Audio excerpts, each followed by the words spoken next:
নমস্কার বন্ধুরা, তোমরা সবাই কেমন আছো? আশা করি সবাই ভালো আছো। আমি শম্পা তোমাদের সঙ্গে আরও একটি রেসিপি শেয়ার করতে চলে এসেছি। তো আমি আজকে বানাবো আলু দিয়ে সিলভার কাপ মাছের ঝোল, জ্যান্ত জ্যান্ত সিলভার কাপ মাছ। তো আমি এখানে এভাবে কিছুটা আলু কেটে নিয়েছি, আর নিয়েছি কয়েক পিস সিলভার কাপ মাছ। মাছটা একদম জ্যান্ত ছিল, বাজার থেকে যখন কিনে নিয়ে এসেছিলো। তো কয়েক পিস নিয়েছি। এবার আমি মাছটাকে একটু নুন হলুদ লাগিয়ে সর্ষের তেলে মাছটাকে লাল লাল করে, এভাবে লাল লাল করে একে একে সব মাছগুলোকে আমি ভাজতে দেব। তো মাছটা ভাজা হতে থাক, আমি অন্যদিকে একটা মশলা রেডি করে নেব। এখানে কিছু সর্ষে, কাঁচা লঙ্কা আর একটু লবণ দিয়ে আমি একটা পেস্ট বানিয়ে নেব। অন্য একটা কড়াইতে আমি আলুগুলোকে ফ্রাই করার জন্য দিয়ে দিয়েছি।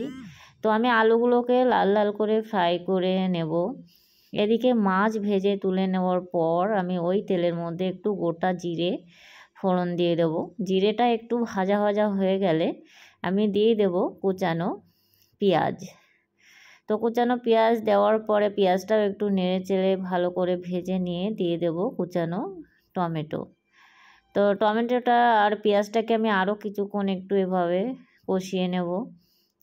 তো কিছুক্ষণ কষিয়ে নেওয়ার পরে পেঁয়াজ আর টমেটোটা যখন একটু গলে যাবে তখন আমি দিয়ে দেব পরিমাণ মতো হলুদ।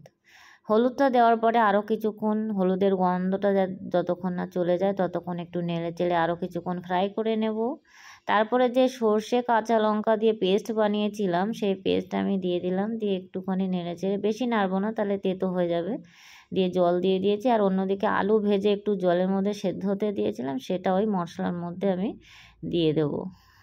দিয়ে পরিমাণ মতো লবণ দিয়ে দেবো। আপনারা আপনাদের স্বাদ অনুযায়ী লবণ দেবেন, টেস্ট অনুযায়ী।